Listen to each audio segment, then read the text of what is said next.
Ladies and gentlemen, welcome back to the graveyard. Today I am bringing you the anticipated Necromancer PvP build, the Reaper, and I'm very excited to share this with you guys as I've had a lot of good feedback on it and just basically waiting for update 43 to come out so I could show you some different variations of how the build can be played as far as your playstyle type and what you prefer. With that being said, let's jump right into the character sheet here. Back bar unbuff stats. Good max magic and max health across the board. Recovery is looking good too. Resistance is unbuffed, and then once we buff up with our armor buff here. Major and minor resolve, giving us 23k spell and 22k physical. Don't be too discouraged by that. Our resistance flesh will give us a juicy, beefy stat for depending on how much we heal, we get equal to half the amount of resistances. So for example, if we do a 10k heal, we get 5k resistances for a 3-second window. Now 3 seconds doesn't seem like a long time, but it is enough to give you that edge of being able to hit another heal or a heal over time, and then you could reapply your resistance flesh to give you another heal and then more resistances. Looking at our front bar here, unbuffed stats, we are at 3,900 spell damage, just under that 4k mark. Recoveries don't really matter right now because we aren't buffed up, and we are still sitting at pretty good spell penetration before any of our passives. Fully buffed on the front bar here.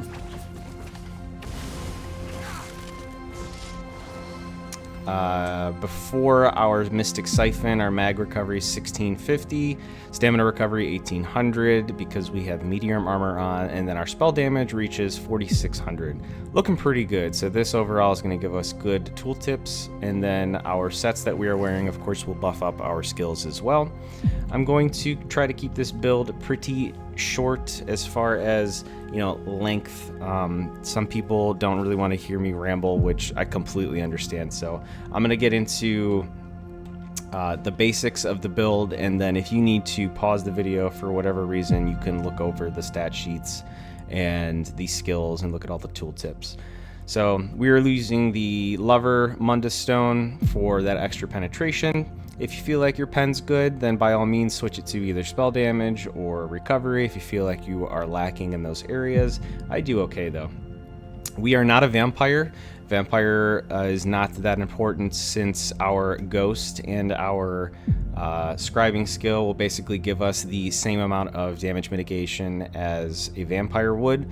And on top of that, our skills are going to cost less, thus giving us a little bit more of an advantage in the resource recovery. Jewels of Mizrul for the max health and recovery across the board, and we are still a high elf because high elf is, in my opinion, best in slot for a damage dealer, and as a magic necromancer, why not? 46 points into magic and then 18 points into health just to get us right over that 30k tooltip. Of course, our CP will play a role in our 30,000 health cap, and 25,000 magicka will also go up with the scribing skills that we have. Jumping into our skills here. First skill on the board, we have Spirit Guardian. This is our heal over time. This is going to give us 10% damage mitigation. It's going to create a corpse on death.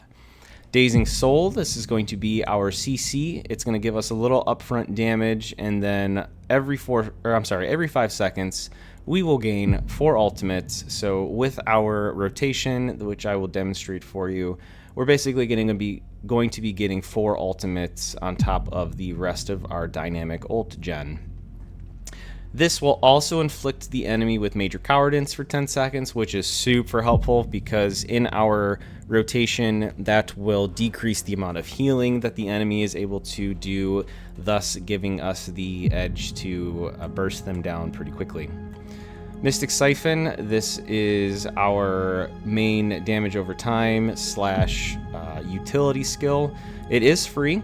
It does provide decent damage over time, even though it's only a 5-meter radius. The tether is 28 meters in range, so any enemy that runs through that tether will receive the tick of damage over time. But the important thing is it now gives us Major Savagery and Major Prophecy. That's pretty sweet. While we were siphoning, we get this buff. We also get 150 health, mag, and stamina recovery. The health recovery we now benefit since we are no longer vampire, so it's going to stack with our other ways of getting health recovery, and it's not going to affect us that much anymore. While slotted, the damage done is also going to be increased by 3%, so all of our skills get a 3% damage buff, which is flat stat, and that goes a long way with how everything works in the combination. Ricochet Skull. This is a pretty slept-on skill in my opinion. The 50% increased damage is quite noticeable, especially when it cleaves to other members of the enemy's team, so or in group utility. You don't have to necessarily rely on battlegrounds in order to play this build. This build is meant for, you know, Cyrodiil, Imperial City, which is my favorite PvP area, and then battlegrounds. So this does pretty good upfront damage, 8.8k flame damage, mind you. And then, of course, on the third cast, it's going to increase by 50%. So if we look at unbuffed tooltip, 1, 2, our skull does 13k damage, 13.5k damage on the third cast. And then that will bounce to 2 other additional enemies. So keep that in mind. It's not just on the single target, it's going to hit 2 other targets as well for the same amount of damage. Now this will go up to about 15-ish k damage when we are buffed with our Skeletal Arcanist.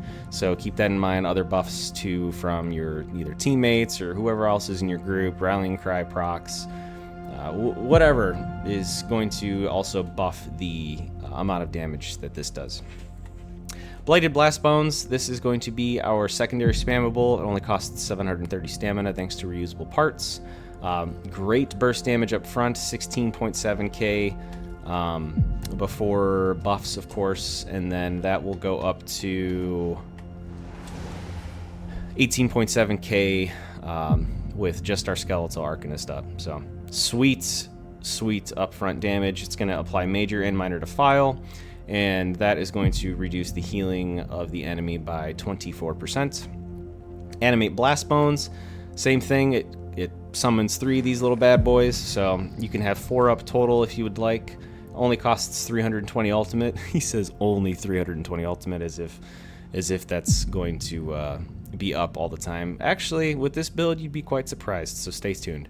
Animate Blast Bones, it's great for group utility because we can resurrect our allies back from the dead, hence the Necromancer main class capabilities. But the nice thing about this is we are able to get this up quite a bit, and I find that even though the enemy can see it coming, 4 Blast Bones with 18k tooltips, even if they're blocking or dodge rolling, whatever, that's gonna hurt. And most of the time it ends up being a execute within itself, because that is a lot of damage. And that is why it costs so much. You know, aside from the resurrection aspect of the skill, the damage is arguably one of the hardest hitting ultimates in the game. So looking at our back bar, we have healing contingency. This is going to be our second spam heal. By spam, I mean if you use resistant flesh, you get the resistance buff. And in order to keep that nice buff up, it's better to spam healing contingency as your secondary burst heal rather than hitting this again with the chance of decreasing the amount of resistances you have. Say you do a 15k heal with this, you get a 7.5k resistance window for 3 seconds.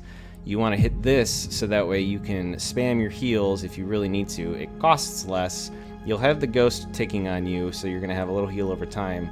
Because if you hit this again, say you do a 10k heal, well, now your resistances are 5,000 less. So you're kind of making yourself squishier. So keep that in mind. That's how I play. I try to avoid spamming this as much as I can. If I get a nice crit burst heal on this, I will use healing contingency. This also has the class signature script, which is going to increase our max stats by 2% per corpse up for 10 seconds within a 12-meter radius. It's going to grant us minor protection. I took off minor resolve since now that Summoner's Armor gives us minor resolve. We now have a 5% here and 10% here, which now gives us basically what Stage 3 Vampire does. That is why we are no longer Vampire. So, you could use Vampire still, however, I like the reduced cost of my skills quite a bit. It helps out. with the build and being able to rotate things quite frequently, so I don't suggest using Vampire, but if you like it, then by all means, you can give yourself that extra 15%. Summoner's Armor, we talked about this already. While it's on, it's now 30 seconds. It's going to reduce the cost of our Blast Bones, Mage, and Spirit Mender by 15%. Very nice skill. Skelly Arc, this is, mostly seen on front bar of most builds, but I like to keep this in the back bar just because of duration purposes. This is 20 seconds, the Ghost is 16 seconds, so I like to keep my longer duration buffs on the back bar. This is also going to give us Major Brutality and Sorcery. Thank you, Zos, for finally listening. I've been saying it for years. If there is a skill that you should put Major Sorcery on, it should be the Skelly Arc, and I'm glad that they finally did it. We use this version for the area of effect purposes, and you will see why once we get to our equipment. Unnerving Boneyard. There is a couple of ways that you can play this back bar, which is why I said there's different variations. So, Unnerving Boneyard got a buff where it now does minor vulnerability, but the big thing here is that it stays on the enemy 4.1 seconds after they leave the graveyard. So before you applied this, and if they were to walk out of this, they no longer have the debuff on. Well, now it'll stay with them for 4.1 seconds after they leave the graveyard, allowing you to do a burst window. So the reason why I have Graveyard is because of our first set, which we'll explain here in a second. But if you did not want to use Graveyard, not only would you lose the Major Vulnerability, but you could throw on Elemental Susceptibility. This is also a Major Breach debuff, but it is free and it does a little bit of damage up front, and it doesn't cost you anything because it's free. And the reason why that you could play like this is because if you feel like you're running short on magic and you're overcasting abilities without looking at cooldowns and you're still new to the class, this is a great option for you. You can use either a flame staff or an ice staff. I particularly use a flame staff when I'm using LA susceptibility because it can give you the free dot with the heavy attack, and then you have the 3 status effects on here as well. Now, the way that you could do this, and I will just jump into our inventory here, Baron Zodorus Guise. So, applying a status effect grants you a stack for 10 seconds up to 3 stacks max. Once you hit 3 stacks, you gain 4 ultimate.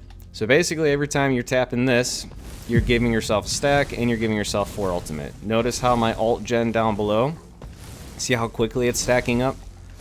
Just doing a couple of light attacks and then spamming this, we are generating ultimate very fast, which is how we get our animate blast bones so quickly. Now, I noticed that I happened to pan over the first set, which is Dagon's. Dagon's is going to boost the area effect of all of our skills. Dagon's is an old set that I believe released with the Cauldron, mind you. I think that's where the Ritualist is as well. This is going to give us a bunch of weapon and spell damage, a little bit of max stamina, and then it's going to boost all of our area effect abilities by almost 500 spell damage. So that is going to basically play off very well for the way the build works. This is area of effect, this is area of effect. Believe it or not, Ricochet Skull, the cleave damage, is area of effect. So every time this bounces on other enemies, Dagon's Dominion is buffing this. I do like the single target aspect of it too, because if the enemy does have major evasion on, this will still avoid that in the first 2 casts. But then, of course, it'll be a little bit less damage if they have major evasion on, but it's still going to give you that single target aspect as well. Dagon's is going to buff Mystic Siphon. This is also single target, but the important thing here is the ult gen and the major cowardice. Skeletal Arcanist will be buffed by Dagon's when it's on the front bar, and then major vulnerability and Boneyard. The Boneyard with major vulnerability is going to benefit that from Dagon's as well, because you're just going to be overall increasing your damage just a little bit more because you have that on them, and then you're switching to your front bar, which is why I have it on the back bar. It's nice to place a debuff on the back bar, similar to how sorcerers play. You know, they'll throw a curse on you or whatever, and then they'll run around, do whatever they need to do, and then they'll switch back to their back bar, reapply their curse. So it's kind of like that play style, but you know, obviously it's costing magic now instead of being a free skill. However, you now have the 4-second window where if they leave that boneyard, they're going to carry over the major vulnerability and the major breach, allowing you to set up your burst on the front bar. I know I wasn't playing like that in the last couple of videos that I left, but that's because I was waiting for update 43 to release before I gave the different variations. It just makes more sense to be able to read it on paper here rather than explaining it before the update, and I feel more comfortable releasing the build video like this rather than people having to go back, reread, new players, they don't understand, of course, until update 43 drops, and then you have the different tooltips and the descriptions of the skills. Oh, left my alarm on, pardon me. So yeah, you can play like that. And moving on to the back bar here, Ravenous Goliath. This is basically just your oh shit button. Costs 250, it's easy to get. It gives you great AoE healing. Dagon's is going to buff the damage of this too. It's overall just it's a really good skill to just have. Your healing is going to be increased too while it's on the back bar because of the passives.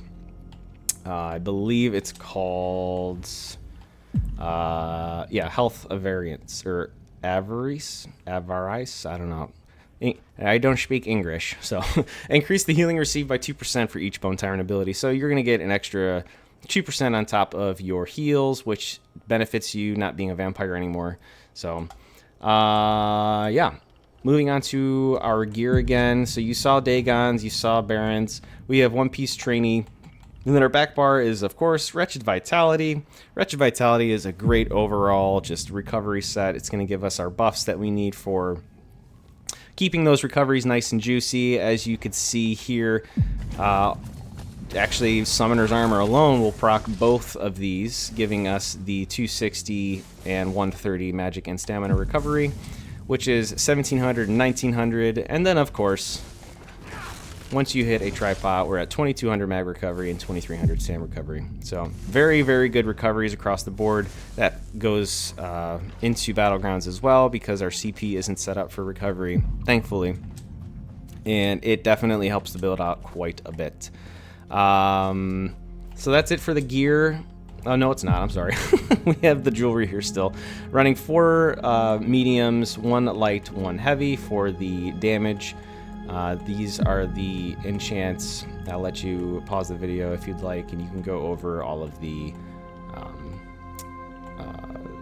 traits. And then we have weapon and spell damage infused necklace, ring, and then Malakath's Band of Brutality. Of course, you know, this was something that I really disliked in the beginning just because, you know, Necromancer does more critical chance the less the enemy health has, but the critical damage was never really there. So it was kind of like a joke of an execute built into the class. I found that Malakath's Band of Brutality is a huge advantage for the Necromancer, especially with a setup like this where you have a bunch of area of effect abilities going on. You're going to be boosting this by 16%. So increasing by 16%, but it decreases your critical damage by 50%. Not a huge deal. So our crit damage is still going to be 10% when we do crit. However, everything across the board is boosted by 16%, which helps out tremendously. That's why we have fat tooltips on our Stalking Blast Bones, Ricochet Skull on the 3rd cast. These two alone are going to get you by quite a bit, but then of course when you do summon the Animate Blast Bones, it does hella damage. So that's the gear. Champion points, if you do take this into CP, I use Force of Nature, Master in Arms, Biting Aura, Untamed Aggression, Celerity, Bastion, Fortified, and Boundless Vitality. Celerity, Bastion, Fortified, Boundless. Yeah. Sorry, I misread something on my screen. Green Tree, not as important, but if you wanted to see what I have, Rationer, Liquid Efficiency, Gifted Rider, Steed's Blessing. That's the build, guys. If you want to see a quick demonstration, I can do this here for you. We'll buff up real quick.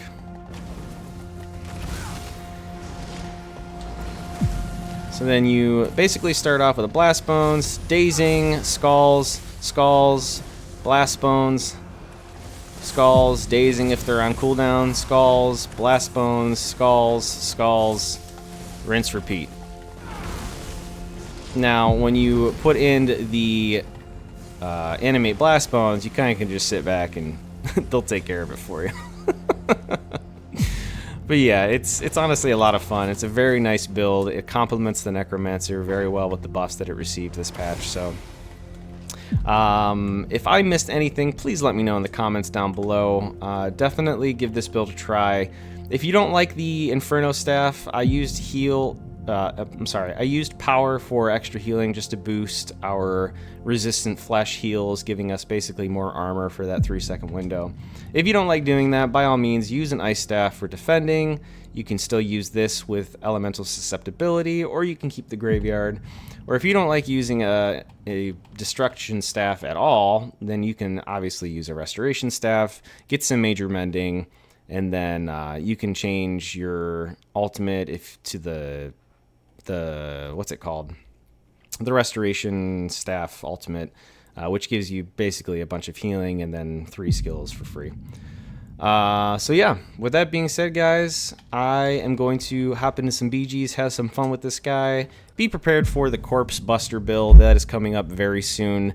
Obviously, we're going to be using Corpse Burster if you haven't figured that out. But if you'd like to see that build video along with some in-game play commentary and basically just see how the build plays out, smash that follow button. Give me a like on this video. Come and join the graveyard if you haven't already. I'm on Xbox NA. We are obviously welcoming in new members, returning members to the game. We have a nice growing community on Discord. You can follow me on Discord with Avid Necro, or just click the icon up on my YouTube channel. With that being said, guys, peace out, stay frosty, and I will see you in the graveyard.